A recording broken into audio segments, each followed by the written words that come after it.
রাস্তায় গোখরু দেখে উচ্ছ্বসিত হয়ে পড়েছিলেন এক যুবক। মাটিতে শুয়ে নাগিন ডান্স করতে শুরু করেন বিষাক্ত সাপের সামনেই। তবে তার পরিণতি ভালো হয়নি। যুবকের আঙ্গুলে সাপ কামড় বসিয়ে দেয়।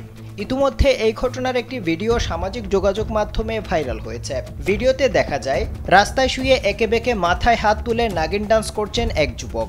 তার ঠিক সামনেই ফোনা তুলে বসে আছে একটি গোখরু। নাচতে নাচতে সাপের মাথাতেও হাত দিতে দেখা যায় ওই যুবককে। বেশ কিছুক্ষণ নাচার পর সাপটিকে ধরে গলায় জড়িয়ে নেন তিনি। তখনই তার আঙ্গুলে কামড় বসিয়ে দেয় গোখরু। সঙ্গে সঙ্গে সাপটিকে ছেড়ে দেন ওই যুবক। সাপের কামড় খেয়ে যুবকের মৃত্যু হয়েছে কিনা তা নিশ্চিত হওয়া যায়নি।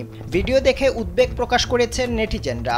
একজন ইন্টারনেট ব্যবহারকারী লিখেছেন, লোকটি হয় মাতাল না হয় পাগল, এভাবে কেউ মৃত্যুর সঙ্গে খেলা করে। অন্য আরেকজন লিখেছেন, সাপ নিয়ে খেলো না, তাহলে পরিণতি এরকমই ভয়ঙ্কর হবে।